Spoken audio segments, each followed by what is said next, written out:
A year ago, we were really placed in a spot where our youth group numbers were down, and we were really wondering where God was at work in the town of Anacortes. And through that year-long journey of figuring out what He wanted us to do within our youth group, God kept bringing to mind that middle school age and those kids in particular in our town, and the journey that they're on, and the struggles that they have that are real, and the difficulties and lies that they're being taught in our culture.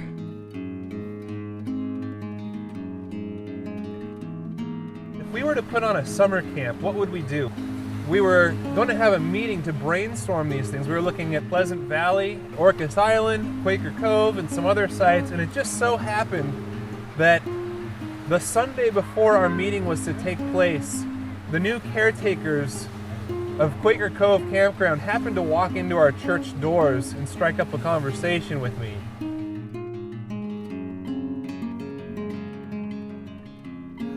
Quaker Cove was bought in the 1930s by a group of churches that were looking for a place where they could gather together and also be able to minister to the community around them and have some kind of events or Bible teaching. Our hopes are that the camp could be used to bring people of all ages closer to God and to teach those who don't know Jesus about Jesus and what His sacrifice for us means.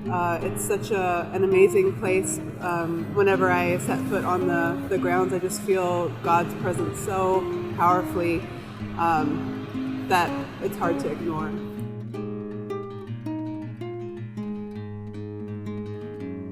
We really wanted to find something that we as a church could rally around that's outside of our church walls, that's bigger than we are. And so our goal, our hope, our prayer for this is that people would really get engaged and really think, hey, I want to get involved in this. Even if it's something really tiny or really small, just something that we can rally around and kind of hopefully in the process, God would grow our hearts as a church towards just our community, towards people that are outside of us, and to growing His kingdom in a new way that we haven't done before.